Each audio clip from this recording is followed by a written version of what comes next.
جانداروں میں سے صرف انسان کو بات کرنے کا اور سوچنے کا جو وصف دیا گیا ہے، باقی دوسرے جاندار اس سے محروم ہیں، اور اسی وجہ سے وہ ترقی نہیں کر سکے، اور اسی وجہ سے وہ بڑی تکلیف میں بھی رہتے ہیں، اسی وجہ سے وہ بہت دم توڑ جاتے ہیں، اور اسی وجہ سے وہ ان کو کوئی علاج بھی میسر نہیں ہوتا.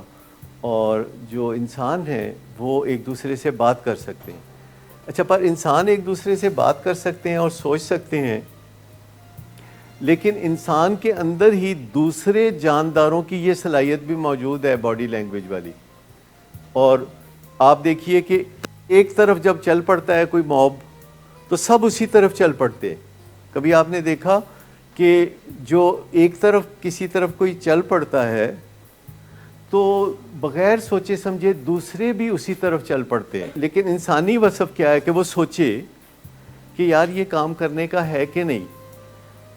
آپ کو پتہ ہے نا کہ سیالکوٹ میں جو واقعہ ہوا تھا، آپ کو پتہ ہے وہ سری لنکن ایک مینیجر کو 100 لوگوں نے کس طریقے سے نقصان پہنچایا.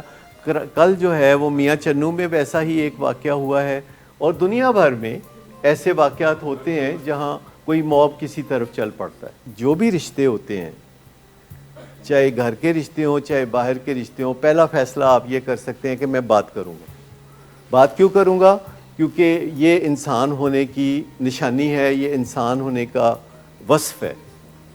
اور ہاتھا پائی اور گھورنا اور ایک دوسرے کے ساتھ مار پٹائی کرنا یا دھمکیاں دینا، یہ انسان کا وصف ہے نہیں.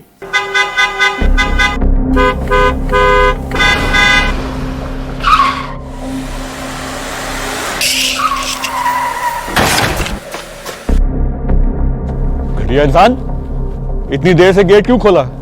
سوئے ہوئے تھے تم کیا؟ سر میں نے تو منٹ بھی بکواس نہ کر تم میرے ساتھ. کیا کر رہے ہیں آپ؟ ابا جی گھر پہ ہیں، نشے میں گالیاں دے رہے ہیں. خدارا ہوش میں آئے، کیا ہو گیا آپ کو؟ ہوش میں کیسے آؤں؟ سارا کیا دھرا انہی کا تو ہے.